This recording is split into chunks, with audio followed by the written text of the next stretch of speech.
doing today, guys? Good. How are you? Good. Well, first of all, I guess we welcome everybody to SEC meetings. I think this is my 22nd year. Not all here. Obviously, COVID was an issue. I hope everybody had a great Memorial Day weekend, and I'd like to use this opportunity publicly to, thank all the veterans for their service and helping to help us have the quality of life and the safety that we have. So their service and sacrifice is certainly appreciated. So other than that, from a football standpoint, not really much going on right now. The players are not in school during May, and our guys just report back yesterday and today to start summer school and actually start working out tomorrow, and going through a typical summer, trying to help develop players and improve your roster and improve your team. And obviously, these meetings will probably try to address some of the things that will plot the course of the SEC as well as college football. So always interesting to be a part of that. So any questions that you have? Go ahead, guys. Coach, what are you trying to accomplish with these meetings?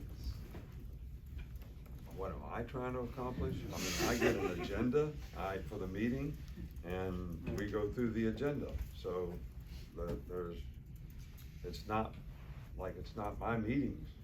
I have an agenda when I have a staff meeting, and it's all my coaches there. All right, then this is my agenda. This is not my agenda, so I just do whatever I'm told. You take the marching orders, whatever they happens in these meetings. There's some days, I've been taking marching orders for the last 4 days, because I've been with Miss Terry at the lake. Cleaning boats, boathouses, garages, and all that. Look at mine. So now, I'm on somebody else's agenda for today and tomorrow, and then I get back on my agenda when I get back and have people that I can tell what to do. Nick, I think you favored a 9-game schedule for a while. Do you still feel that way about the SEC schedule? I don't. I think whatever happens. I think there's so many things that probably sort of go into this in terms of 8 games versus 9 games, including TV contracts and things that are way beyond my scope of visibility, that I'm sure a lot of those things will, sort of factor into it. But I still am always of the opinion that we should pay all Division I games. I've said this for years. So whether there's 60 teams in the Power 5 conferences or 70 teams or however many there are, that it's better for fans, it's better for strength of schedule that we all play all Power 5, games. So however we get to that, I think that's the best thing. I think one of the more difficult things with going to 9 games is, we've tried to schedule 2 out-of-conference Power 5 games to try to improve our strength of schedule over the next, 7, 8, 9, 10 years. And if we go to 9 games, we'll have to unwind that. So my deal was always play more SEC games because we couldn't get other people to schedule. So now I think there's more people in tune to scheduling, so having a balance is probably the most important thing. Coach, this year overall, Alabama athletics as a whole, baseball coach just got let go because of a gambling scandal. You had the off the court stuff with Brandon Miller and that team. What did Greg talk to Greystone saying? You and the staff came together. What's your message to Alabama athletics as a whole? I know you're the head football coach, but the leader that we do a lot of good stuff, but the bad stuff's being picked up. Yeah, well, we do a lot of good stuff. I think we have, a great record of history of academic support with our athletes. I think we still probably have 500 people doing really good things, and maybe a handful, 4 or 5 that, made some kind of error in judgment or did something that they obviously all suffer consequences for, that we would rather not happen. And we are doing all kinds of personal development programs, educational programs, all kind of training programs to try to get guys to make the best choices and decisions possible. But that also includes staff.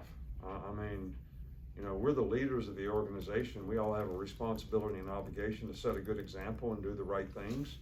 And it's not one of these things when you're a parent that you say, you know, do as I say, not as I do. I think we have to say the right things and do the right things to set the right kind of example for everyone in the organization to, you know, be responsible to the brand. I mean, we have an iconic brand at Alabama.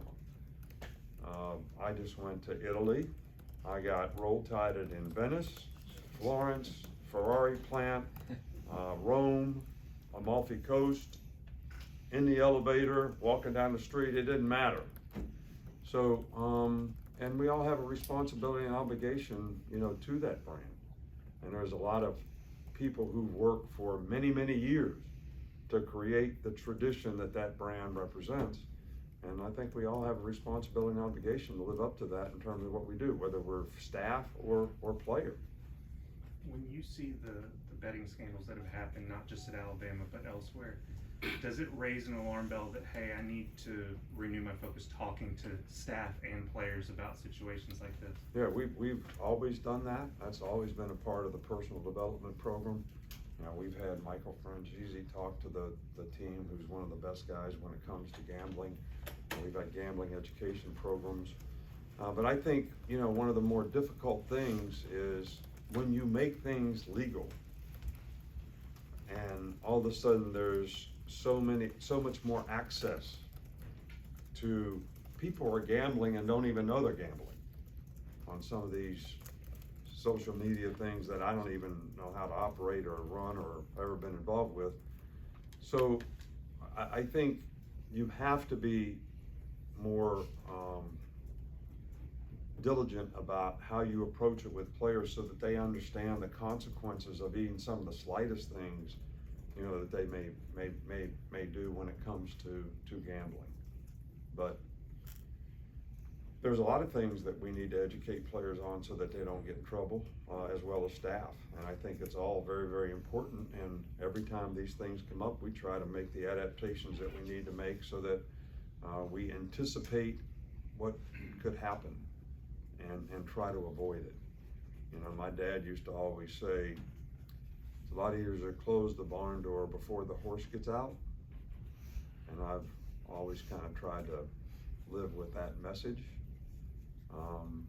And that's the same thing we do with some of the things that come up as, you know, challenges in college athletics. Having coached in the NFL, do you think that an availability report or some sort of transparency on rosters would mitigate some of the things that are happening, some of the insiderish information that student athletes or other support personnel may have access to? Would you be in favor of that? Standardized? Never really thought about it. But most of the things they do in the NFL, because they invest a significant amount of money in their business, is really to protect their business. And most of those things are usually well thought out and are advantageous to protect the game. All right, which is what I think, you know, all these things that we're talking about now basically would be enforced to do, would be to protect the game and the players that play the game. College football, we've become seemingly more transactional, transfer portal, NIL. We're talking about the issues with gambling. It seems like everything's becoming more professionalized, and yet college football is about amateur athletics. Do you feel we're losing the soul of college football? We're losing the sight of why most coaches, including yourself, got into coaching in the first place? Well, I would certainly agree that there are some challenges that the current situation, you know, that we're in presents in terms of is amateur athletics. Name, image, and likeness is a good thing for players to have the opportunity to make money. But when it turns into pay for play, I don't even know how to turn this thing on. Say, it better not be When it turns into pay for play, then now you're getting into a different area. And I think when you start talking about players being employees, you're talking about unions, you're talking about now you're getting paid for something, you have to pay tax. And you know, we probably invest, I don't know, Greg Byrne could tell you better, $85,000 to $100,000 on every player that we have, whether it's academic support, tutoring, personal development programs, whatever it might be. There's a tremendous investment that's made in player development, not only football-wise, but academically as well as personally. So you're gonna have to start paying tax on all that? Just because you got a tutor, you gotta pay tax on what it costs? I don't know, you know? Do you have to pay tax on the gear that you get? So all of these things to me, you know, I made the statement years ago, and I got very criticized for it. Is this what we want college football to become? So now it's kind of becoming that. And I don't think it's going to be a level playing field because some people are showing a willingness to spend more than others, where if you want to bring the NFL into it, you know, they have a salary cap. They have all the things that level the playing field. And we could put guidelines on some of this stuff that would do the same thing. You know, I think the big mistake that people make is college athletics is not a business. People say it's a business. It's not a business. It's revenue producing. When I was the coach of the Miami Dolphins, Wayne Huizenga owned the team. That was a business. He took a profit, he made money, he made a huge investment. That doesn't happen in college athletics. We reinvest every cent that gets made into non-revenue sports, to scholarships, to a lot of things that create a lot of opportunity for a lot of people, which is really, really good. So we're not talking about the same thing. It's not really a business. It's revenue producing. And nobody takes a profit. All the money gets reinvested in other opportunities for other people, whether it's facilities, whether it's scholarships, whether it's opportunities for people to play. And if we continue down this road, are we going to be able to continue to have those opportunities? I think those are all good questions that somebody probably ought to answer. How do you Last question. How do you feel about the idea of taking some of that profit and making players employees, like you were talking about just that? Well, I just think that, yeah, I have no problem with that. I mean, unionize it, make it like the NFL.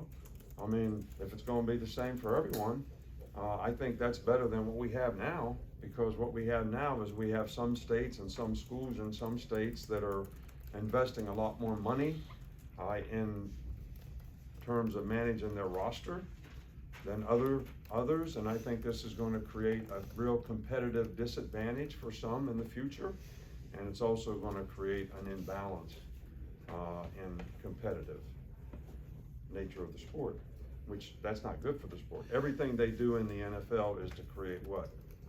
Parity. So, and if they could have everybody going into the 17th week of the season at 8-8, that would be like a dream for the NFL. Because every team would be every fan would be watching their team to see if they get in the playoffs. Well, you think there's disparity in college football right now? There's going to be a lot more in the future. All right. Thanks, Coach. All right, thank you. Appreciate it.